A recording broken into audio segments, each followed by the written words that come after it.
Yes, तो अब आपका थर्ड चैप्टर आता है योगा एंड लाइफ स्टाइल। तो रिवीजन में आपका योगा एंड लाइफ स्टाइल का भी चैप्टर है और इम्पोर्टेंट चैप्टर है। इसमें से ज्यादा क्वेश्चन आ सकते हैं और आपको जैसे मैंने पिछली वीडियो में बताया कि आपके जो क्वेश्चन होंगे वो आपके ऑब्जेक्टिव टाइप क्वेश्चन होंगे। तो बहुत ध्यान से इस चैप्टर को ध्यान से समझना है, किस पॉस्चर को से क्या बेनिफिट है और इस पॉस्चर में क्या क्या बेनिफिट होते हैं, उसके साथ साथ उसकी कंडीशंस क्या होती हैं और कैसे करना चाहिए। ये सारी चीज़ें आपको बहुत ध्यान से रखना है। ये जितने भी पॉस्चर्स हैं जो मैंने आपको पिछले बार जब मैंने चैप्टर पढ़ाया था तो मैंने आपको बताए थे, इसकी फोटोज भी भेजी थी। तो ये सारी चीज़ें आपको अच्छे से तैयार करनी है, बिल्कुल अच्छे से तैयार करनी है और तभी आप इसमें अच्छे से कर पाएंगे। तो आपका थर्ड चैप्टर है योगा एंड लाइफ स्टाइल। तो इसको रिवीजन में मैं आपको बता रहा हूँ, जैसे पहले ही बता चुका हूँ। व्हाट इज आसन, सबसे पहला टॉपिक आता है आसन। तो आसन की डेफिनेशन क्या होती है? Sitting for a long time in a comfortable posture is called asan. It prevents our health disease. ये आपको हेल्थ डिजीज से बचाता है और आपको कंफर्टेबल पॉस्चर में, sitting for a comfortable posture in for a long time is called asan. तो ये आपका आसन कहलाता है। तो आसन के एडवांटेज, प्रिवेंटिव मेजर्स क्या है? प्रिवेंटिव मेजर्स क्या है आसन के? तो सबसे पहला प्रिवेंटिव मेजर्स है आसन के क्या बेनिफिट है कि आपका bone and joints become strong. आपकी बोन और जॉइंट जो है वो आपके स्ट्रांग होते हैं, number 1। Number 2, proper blood circulation, proper blood circulation होता है आपकी बॉडी में। Number 3, strong immune system, immune system आपका स्ट्रांग होता है। Number 4, strong respiratory system, respiratory system आपका स्ट्रांग होता है। जिसको अस्थमा की प्रॉब्लम होती है योगा के थ्रू बहुत हद तक रिकवर कर जाते हैं। मसल्स बिकम स्ट्रांग, आपकी मसल्स जो है स्ट्रांग होती है। Number 5 and number 6, strong axillary system, आपकी बॉडी में जो बाई प्रोडक्ट्स हैं उसको रिलीज करने में ये जो है बहुत सपोर्ट करता है। तो इसके बाद आप आते हैं आपके जो है आसन। आसन कौन कौन से हैं, कौन कौन से बेनिफिट आपको मिलते हैं आसन के और क्यों जरूरी है ये आसन, ये आपको बहुत समझना बहुत जरूरी है। इसके क्या क्या बेनिफिट है। सबसे पहले ओबेसिटी, ओबेसिटी के लिए आपको रिलीज करने के लिए कौन कौन से आसन जरूरी है? सबसे पहला वज्रासन, याद रखें आप, वज्रासन जो है ओबेसिटी के रिलीज करने के लिए। दूसरा है पादहस्तासन, वज्रासन बताने की जरूरत नहीं, पिछली बार मैंने बताया था कि आपको नील डाउन करके खड़े होना है, नील डाउन करना है और फिर हल्के हल्के अपने टोस पर बैठ जाना है। ये आपका वज्रासन की पोजीशन होगी। उसके बाद आता है पादहस्तासन, खड़े होकर फॉरवर्ड बेंड करेंगे और अपने try to touch your knees without bend, try to touch your toes without bend your knees. ये आपका पादहस्तासन है। ठीक है। अर्ध चक्रासन, ताड़ासन, सॉरी ताड़ासन, आपका ताड़ासन की बताने की जरूरत नहीं है, बिल्कुल स्ट्रेट खड़े होकर अपनी बॉडी को स्ट्रेच करेंगे, ताड़ासन। इसके बाद त्रिकोणासन, सीधे खड़े होकर अपनी बॉडी को, अपने राइट हैंड को या लेफ्ट हैंड को अपने राइट लेग या लेफ्ट हैंड से लेफ्ट लेग को टच करना है और दूसरा हाथ ऊपर जाएगा। ये त्रिकोणासन है जिसकी मैंने आपको फोटोज भी भेजे थे। उसके बाद आता है अर्ध मत्स्येंद्र आसन, अपनी बॉडी को वज्रासन की पोजीशन बैठकर पैरों को साइड निकालकर बॉडी को दूसरी तरफ बैंड करते हैं और इसके क्या क्या बेनिफिट होते हैं वो सारी चीजें आपको याद करनी। ओबेसिटी में कौन कौन से आसन इंक्लूड होते हैं ध्यान रखें, वज्रासन, पादहस्तासन और ताड़ासन, त्रिकोणासन और अर्ध मत्स्येंद्र आसन। ठीक है। उसके बाद आता है दूसरा टॉपिक आता है आपका डायबिटीज। डायबिटीज से रिलीफ करने के लिए आपको उससे रिलीफ लेने के लिए आपको कौन कौन से आसन करने? सबसे पहला भुजंग आसन। भुजंग आसन कैसे किया जाता है सबको मालूम, मैंने पिक्स भी भेजी थी, उसको आप दोबारा से देखोगे तो आप अच्छे से ध्यान आ जाएगा।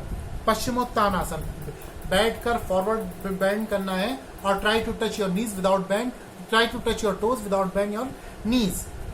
ठीक है। पवन मुक्त आसन, सीधे लेटकर अपने नीज को अपनी बॉडी पेट पर लगाना है और पूरे तरीके से पकड़ के बॉडी को जितना हो सके स्ट्रेच करेंगे, ये कहलाता है पवन मुक्त आसन। ठीक है। अर्ध मत्स्येंद्र आसन, जैसे मैंने आपको पिछली बार ओबेसिटी में बताया, ऐसी अर्ध मत्स्येंद्र आसन आपकी डायबिटीज में भी क्योर करता है। इसके बाद आता है आपका एस्थमा। ठीक है। एस्थमा की प्रॉब्लम जो होती है इसमें सबसे पहले सुखासन, सीधे बैठने, आपको क्रॉस लेग करके बैठ जाइए, ये आपका सुखासन आता है। इसके बाद चक्रासन, चक्रासन थोड़ा टफ है, आप सीधे खड़े होकर अपनी बॉडी को पीछे लेके जाएंगे, जितना हो सके हाथ को टच करेंगे फ्लोर पर या उल्टे सीधे लेटेंगे और हाथों को और पैरों को जमीन पर रखकर अपनी बॉडी को ऊपर उठाएंगे, ये चक्रासन है। पिक्स मैंने आपको भेजी थी, आप वीडियो देखेंगे तो आपको क्लियर समझ में आ जाएगा चक्रासन। गौमुख आसन, गौमुख आसन पैरों को, एक पैर को दूसरे पैर के ऊपर रखकर बैठेंगे और try to touch your like this, sit like this, हाथों को ऊपर करके, तो ये आपका गौमुख आसन होता है। यह हार्निया में भी सपोर्ट करता है। इसके बाद आता है पर्वतासन। पर्वतासन आप क्रॉस लेग करके बैठेंगे, हाथों को जितना ऊपर ले जा सके उसको कर सके, ये आपका पर्वतासन होता है। इसके बाद आता है पश्चिमोत्तान आसन। पश्चिमोत्तान आसन जैसे मैं आपको पिछले बार बता चुका हूँ, जो आपका डायबिटीज में वो आप कर सकते हो इसको। इसके बाद आता है हाइपरटेंशन, यानी ये एक बहुत बड़ी प्रॉब्लम है। पिछली बार भी मैंने आपको एक्सप्लेन करके बताया था कि हाइपरटेंशन क्या चीज़ है। आदमी डिप्रेस हो जाता है, बहुत ज़्यादा अपने आप को, आपका ब्लड प्रेशर बहुत बढ़ जाता है, एग्रेसिव हो जाता है। हाइपरटेंशन को योगा से बहुत अच्छी जल्दी से रिकवर किया जा सकता है। आज हाइपरटेंशन की वजह से इंसान कुछ भी गलत करने के लिए उतारू हो जाता है, अपना नुकसान पहुंचाता है और दूसरे का भी नुकसान पहुंचा सकता है। तो हाइपरटेंशन दूर करने के लिए सबसे पहला है आपका ताड़ासन, दूसरा वज्रासन, तीसरा पवन मुक्त आसन, पांचवा अर्ध चक्रासन। अर्ध चक्रासन जैसे मैंने चक्रासन बताया, ऐसी बॉडी को सीधे खड़े होकर पीछे तक लेके जाइए, जितना हो सके आप रोके, ये आपका अर्ध चक्रासन की पोजीशन होती है। तीसरा है भुजंगासन और चौथा है शवासन। शवासन अगर आप करेंगे, ये सारे आसन में से कोई भी आपने 5 या 4 कर लिए तो आपको जो है हाइपरटेंशन की प्रॉब्लम को, हाई ब्लड प्रेशर की प्रॉब्लम को आपको बहुत जल्दी रिलीफ मिलेगा। इसके बाद आता है आपका बैक पेन, लेकिन बैक पेन मैंने पिछली बार आपको बहुत अच्छे से पढ़ाया था, लेकिन आपको मैं बता दूं कि अब जो है ये आपके रिवाइज सिलेबस में बैक पेन का टॉपिक हटा दिया गया है। तो ये इस चैप्टर में आपको कौन सा आसन किसके लिए ज़रूरी है ये आप खास तौर से नोट करके रखें, और ये ध्यान रखें कौन सा आसन आप जो है खाना खाने के बाद कर सकते हैं। एक तो शवासन आप आराम से कर सकते हैं खाना खाने में, और एक आसन और है जो आप खाना खाने के बाद कर सकते हैं और वो आपकी डाइजेस्टिव सिस्टम को अच्छा करता है, तो वो है आपका वज्रासन। वज्रासन आप खाना खाने के बाद कर सकते हैं। तो ये सारे पोस्चर्स आपको, और इसके बेनिफिट क्या हैं ये आपको बहुत ध्यान में रखने, पिछली बार ही मैंने आपको बताए थे। ओबेसिटी को दूर करने के लिए और उसके क्या बेनिफिट हैं, किस तरीके से इसको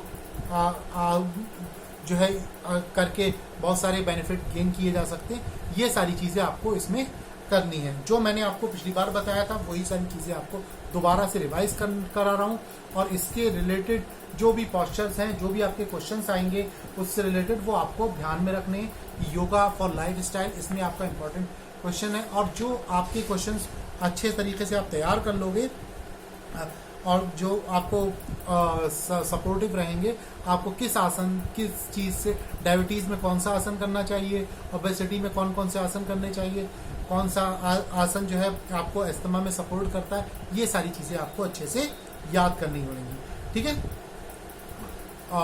बाकी कोई प्रॉब्लम है आप मुझसे कंफर्म कर सकते हो। एक पीरियड मेरा आपका और आएगा जिसमें आपका एक चैप्टर, हाँ आपको मैं बताने जा रहा हूँ कि आपके ये 4 चैप्टर ही आएंगे 12th क्लास में, जो आपको फिजिकल एजुकेशन का जो एग्जाम होगा वो सिर्फ 4 चैप्टर में से ही पूछा जाएगा।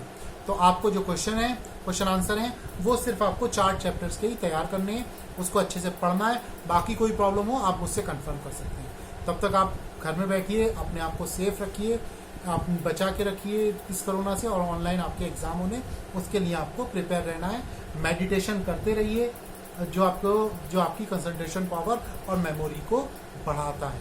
ठीक है, stay safe in your home. Last period में आपका नेक्स्ट आपका जो पीरियड होगा उसमें मैं आपका लास्ट चैप्टर यानी 4th चैप्टर आपका रिवाइज कराऊंगा। बाकी कोई क्वेरीज हो आप मुझसे कंफर्म कर सकते हैं। Thank you and have a nice day.